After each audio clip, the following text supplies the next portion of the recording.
During the early moments of a crisis, the signals of control often become stronger.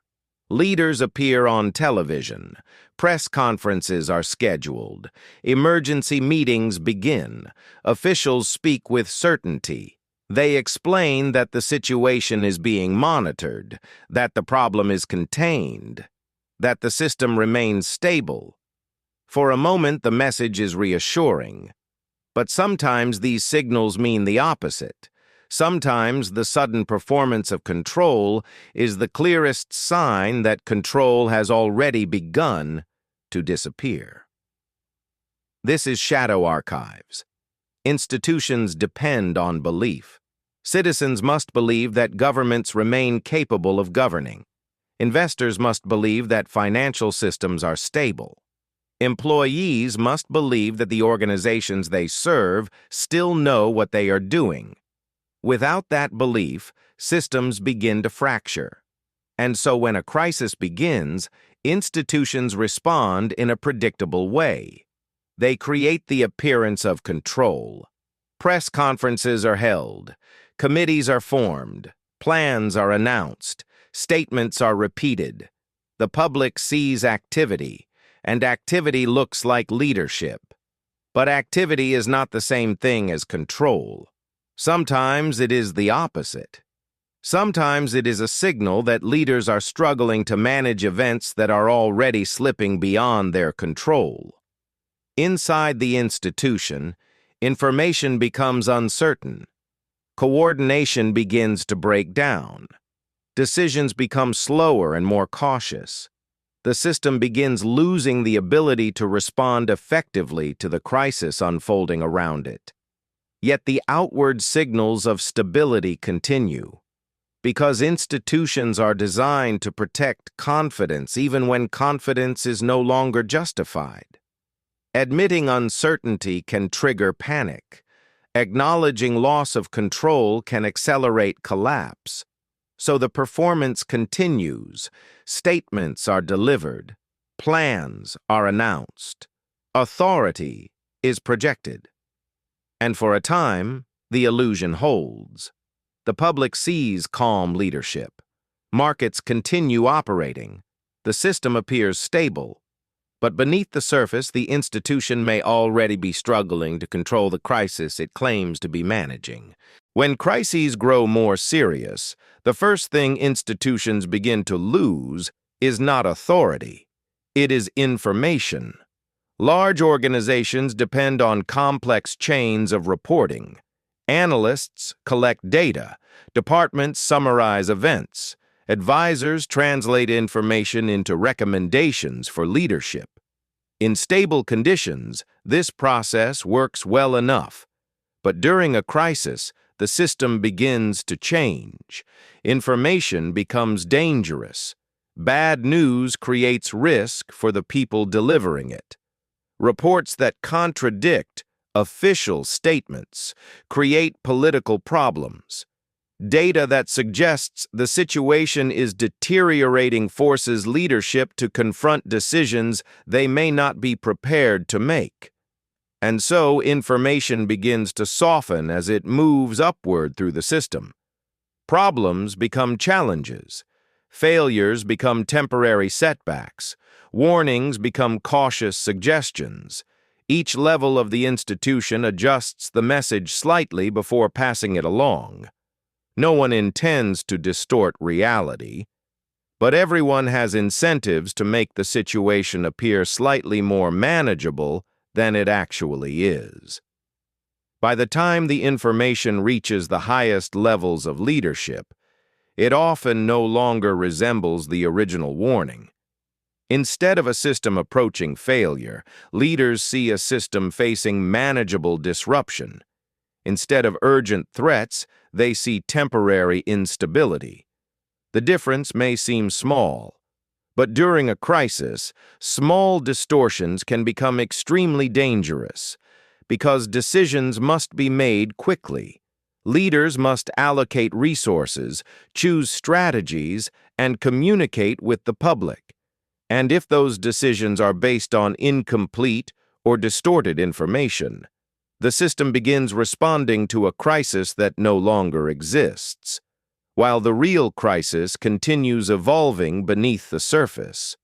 This creates a strange situation inside institutions under pressure. Leadership continues making confident public statements, but privately, those same leaders may already sense that something is wrong. Events refuse to follow the predictions in official reports. New problems appear faster than they can be explained. Policies that should stabilize the system fail to produce the expected results. At first, these inconsistencies seem temporary, but gradually, they accumulate, and eventually, leadership faces a difficult realization. The institution may no longer understand the crisis it is trying to control. As accurate information begins to disappear, another problem emerges inside the institution. Coordination begins to fail.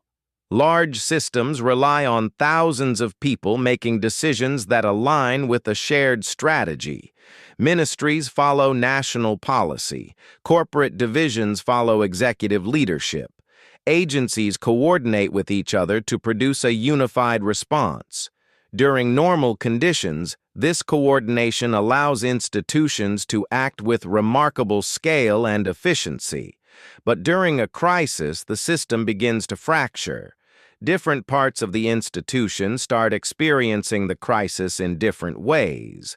One department sees financial instability, another sees political risk, another sees operational breakdown.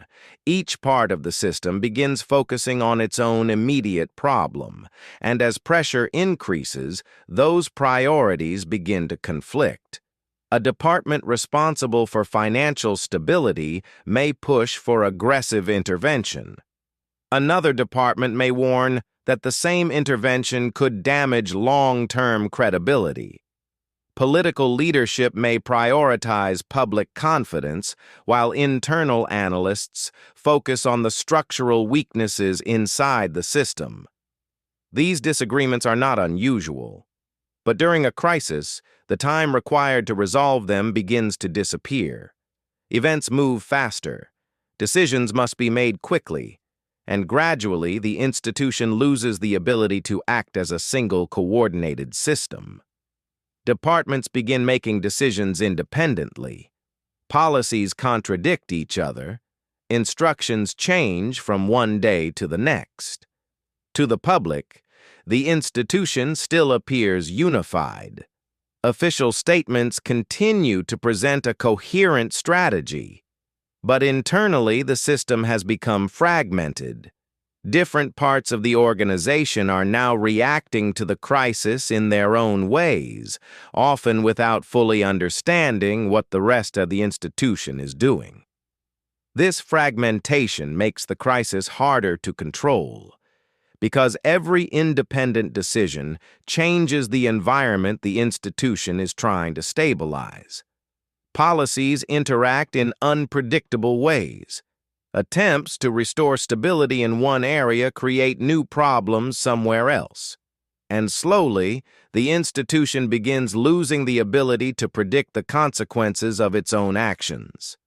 At that point, the crisis has entered a dangerous stage. The system is no longer just struggling to control events. It is struggling to control itself. Eventually, every crisis reaches a moment when the illusion of control can no longer be maintained.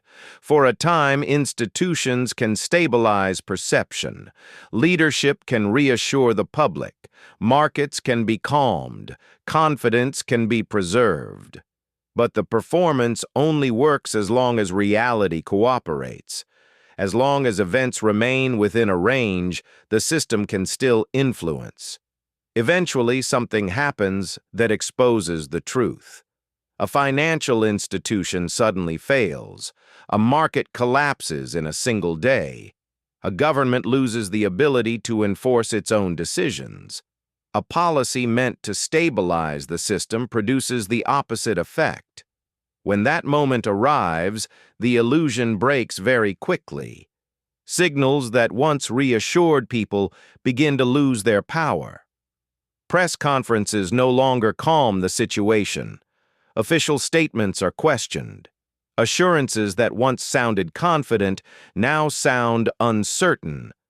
The same messages that previously maintained stability now begin to accelerate panic. Because the public is not only reacting to the crisis itself, they are reacting to the realization that the crisis was never fully under control. Inside the institution, this realization often arrives earlier. Officials who work closest to the system may already understand that the situation has moved beyond their ability to manage it. But institutions are slow to acknowledge this reality. Admitting the loss of control carries enormous consequences. Markets can collapse, political authority can disappear, public trust can evaporate in a matter of days. And so even as the crisis becomes undeniable, the performance often continues. Leaders repeat familiar language. Emergency policies are announced. Plans are proposed that promise to restore stability. But now, the audience has changed. Where earlier the public saw reassurance, they now see uncertainty. Where earlier the system appeared organized, it now appears reactive. The illusion has been broken. And once that illusion disappears, the crisis enters a new phase. Control is no longer something the institution can project. It becomes something the system must struggle to rebuild. Sometimes institutions succeed. More often, they do not. Because by the time the illusion of control collapses, the underlying crisis has already reshaped the system itself. And the moment that truly mattered has already passed, the moment when control quietly disappeared. This was Shadow Archives.